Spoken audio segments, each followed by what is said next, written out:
They want to be your first and your last forever. That's not a line, that's not the beginning of a pickup artist script. That's the most terrifying, exhilarating confession you could ever receive from another human being. And the confession itself is going to hit you so much harder than you think, because it's not what you are expecting. It's not a declaration of lust. It's not a promise of forever that sounds pretty in the moment and fades away by Tuesday. It's something that lands in your chest with so much weight it takes your breath away. And that is exactly where we are starting today. You've been walking around with this thought for a while now, haven't you? That little voice that asks, is there actually someone out there who could see me completely? Not the curated version, not the good day version, but the whole thing. You've probably had moments where you've looked at someone and thought, maybe this one is different. And then you felt that familiar sting of doubt creeping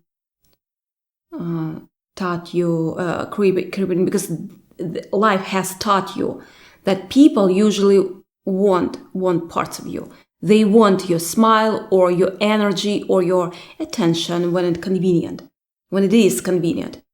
They don't want you messy mornings or the way you think too much at 3 a.m, like yesterday, or the things you're afraid to admit to yourself. But what if I told you that someone out there is laying awake right now, not because they are restless, but because they cannot shut off the image of you in their mind. Not because they are bored or lonely or looking for distraction, because you have fundamentally altered something in them, and they are not sure they will ever be the same again. Here is the thing about someone who wants to be your first and your last. It doesn't mean they want to be the first person you ever touched. It doesn't mean they need to erase your past or pretend you walked into their life without any history. What it means is so much more profound than that. They want to be the first person you truly let in, the first person you stopped performing for, the first person who saw the actual you, not the version who show the co-workers or acquaintances or the people who pass on the street. The you that exists when no one is watching. The you that has secrets and fears and dreams you've never said out loud. And at the same time, they want to be your last, the final person you ever have to explain yourself to, the person who gets to witness every chapter that comes next, the person who holds your hand in the hospital room and still looks at you like you hung the moon when you're old and gray and have forgotten how beautiful you used to be. That's the kind of forever they are thinking about. That's what they want to confess. And the fact that you are sitting here listening to this means you have already felt something shifting, even if you couldn't put words to it. Let me tell you what's really happening here, because this is where the whole thing gets intense, interesting.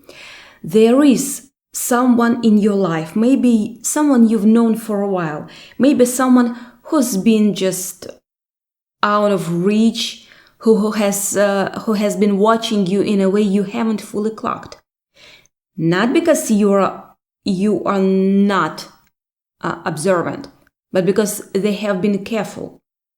They have been deliberate. They have been holding themselves back so hard that sometimes they come across as distant or disinterested or even cold. And you have been probably picked up on that energy and thought, well, I guess they are not interested. I guess I imagined the tension. I guess there is nothing here.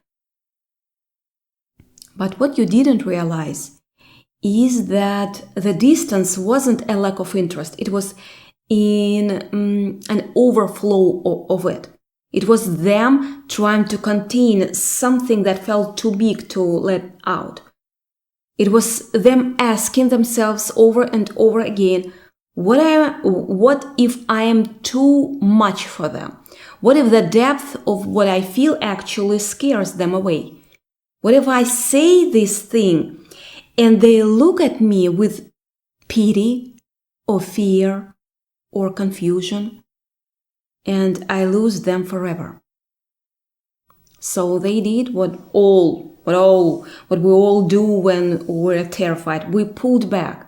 They made themselves small. They took all that raw, aching desire and shoved it down into a place they hoped they could control. But here's the thing about feelings like that. They don't stay buried. They build pressure, they grow louder, they become impossible to ignore. And that's exactly what's happening now. The confession that's about to come out of this person isn't some last-ditch effort to win you over. It's not a manipulation. It's the truth that's been knocking on the inside of their ribs for so long that they literally cannot hold it in anymore. It's a survival instinct. It's them finally choosing to breathe again. And the confession itself is going to shock you because it's not what you have been conditioned to expect from love.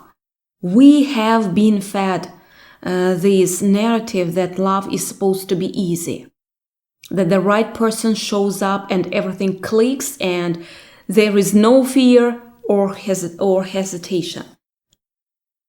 I think that's not how it works with real people. Real people are complicated. Real people have baggage and insecurities and moments where they can find the right words. They cannot find the right words. Real people sometimes freeze when they are standing in front of the person who means more to them than anyone ever has. So when this person finally opens their mouth, their heart, and tells you what's been living inside them, don't expect poetry. Don't expect some perfectly crafted monologue. Expect a mess. Expect raw honesty. Expect them to stumble over their words and maybe even cry a little. And absolutely expect them to look at you like you are the only one, the only thing in the world that actually makes sense. What they are going to confess is that they have already imagined every version of your life together, not in a creepy, obsessive way, in a human way, in the way we all do when someone matters to us.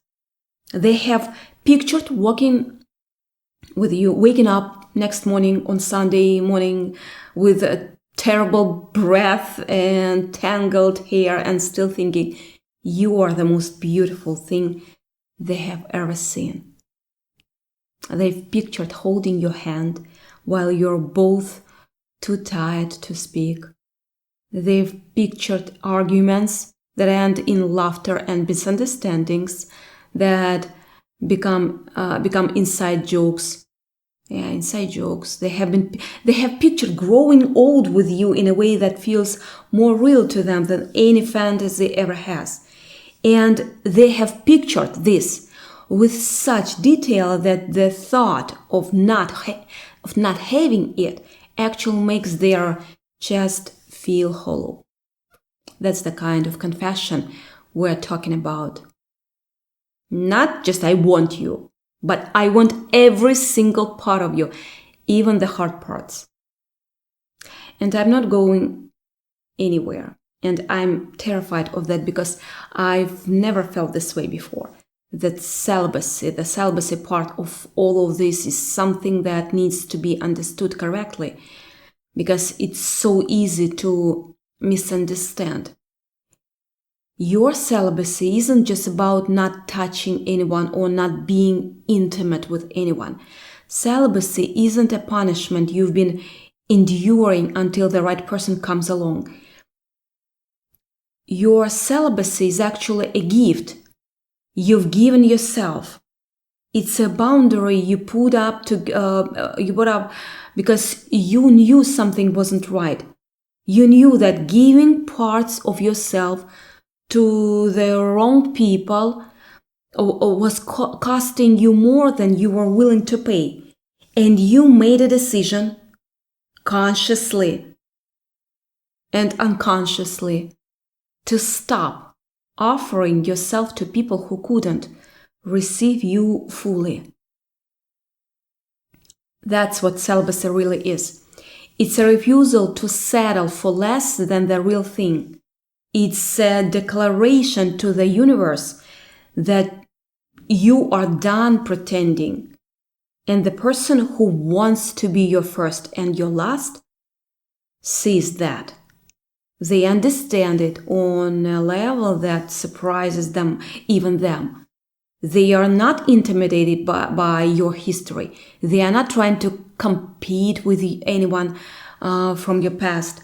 They are standing in your present, looking at you with a kind of clarity that makes you feel exposed in the best way possible.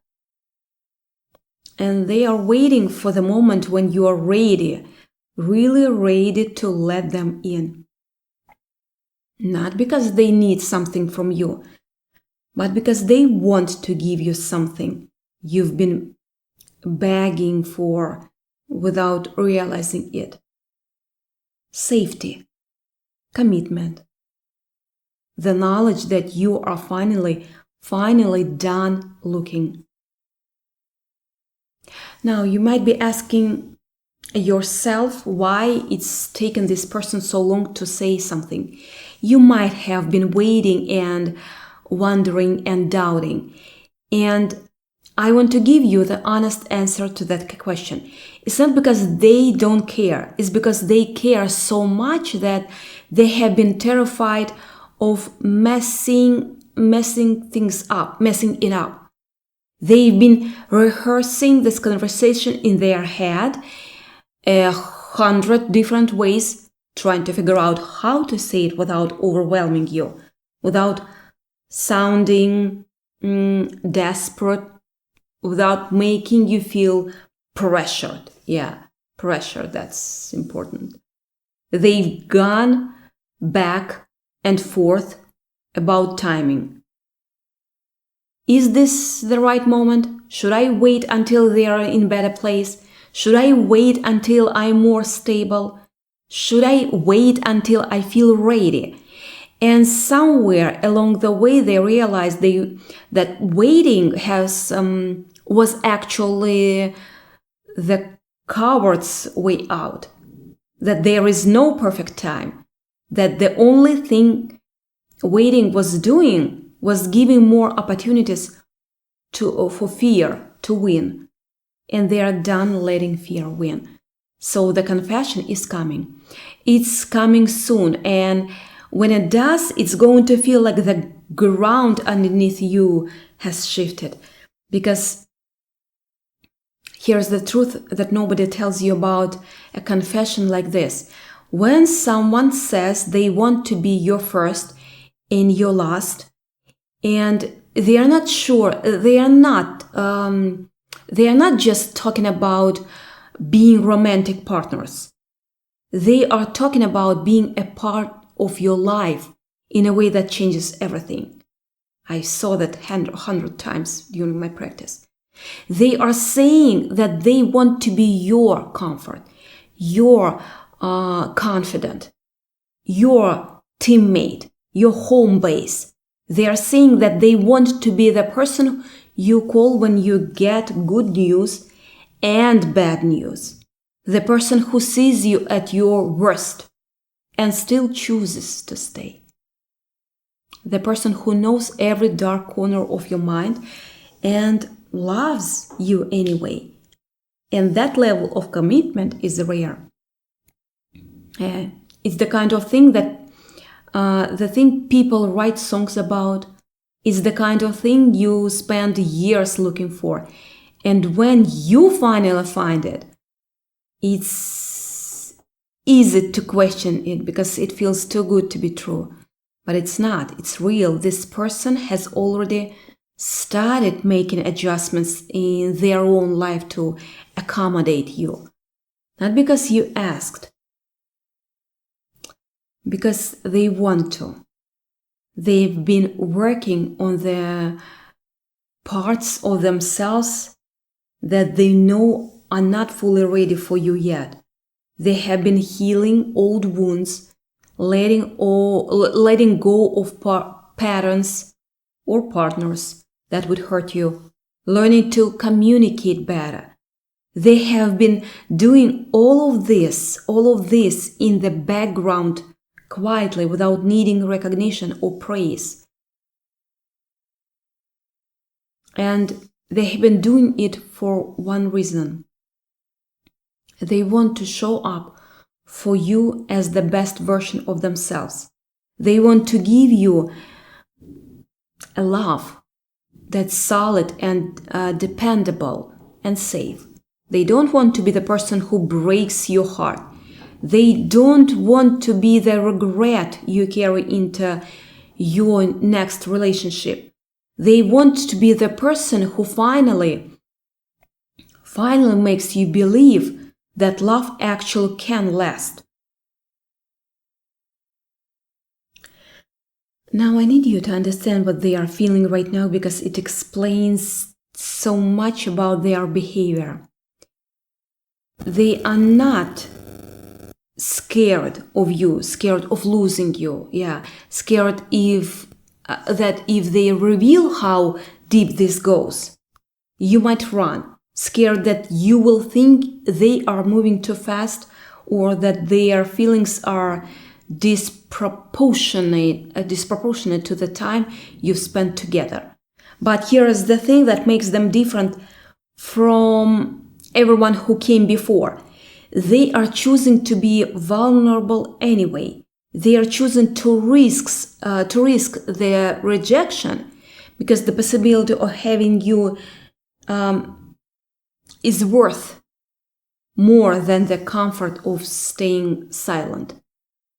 And that takes guts. That takes a kind of courage that most people never develop. So when they finally say the words out loud, don't be surprised if you feel a shift inside yourself too. Don't be surprised if you realize you've been waiting for this as much as they have.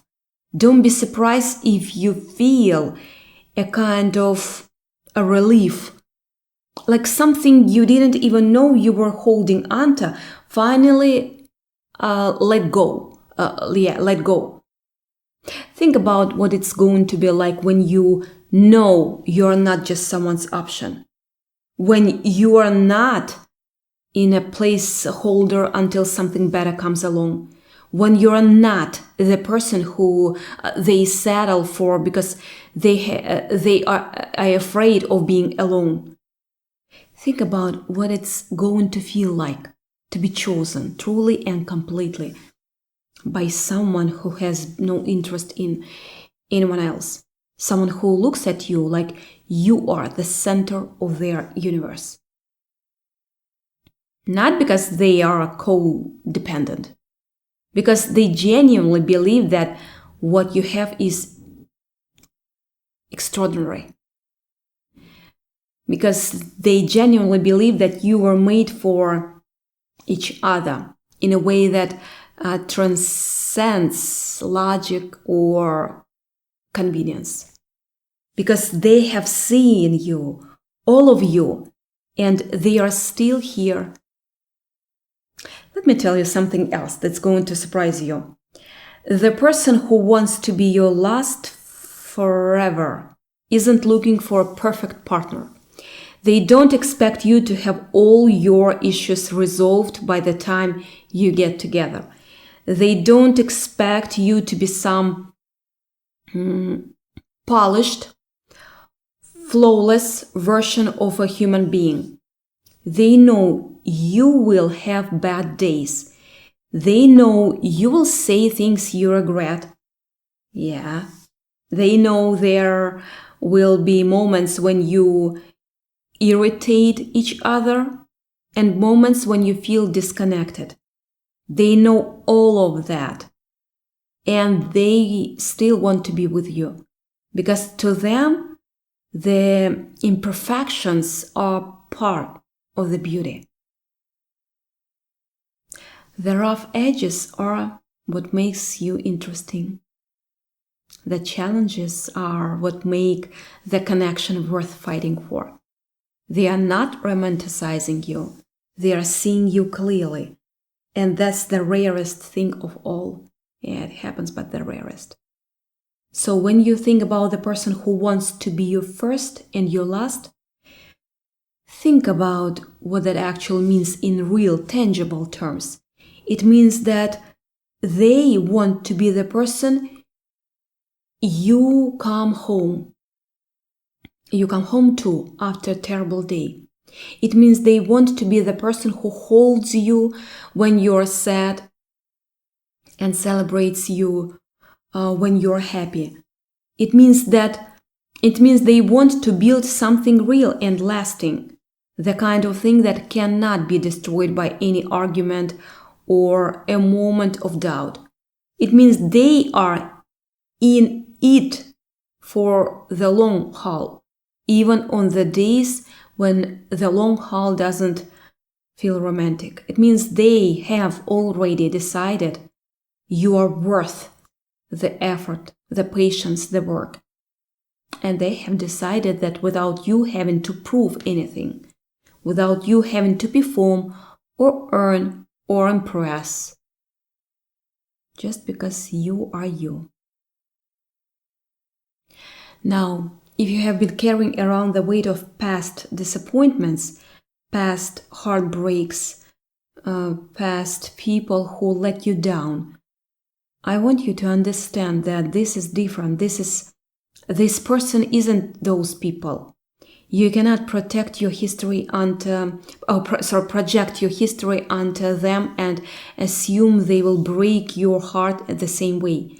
They are not playing games. They are not hedging their bets. They are not keeping one foot out the door just in case someone better comes along. They are all in, even if they haven't said it yet. And the reason they haven't said it yet is because they are trying to figure out how to give you the full truth without overwhelming you. But it's coming. And when it does, you are going to realize that you have been ready for this longer than you thought. Think about the life you've been living. Think about the relationships that didn't work. The ones that left you feeling emptier than before. Think about the times you settled for less than you deserved because you were afraid no one else would come along.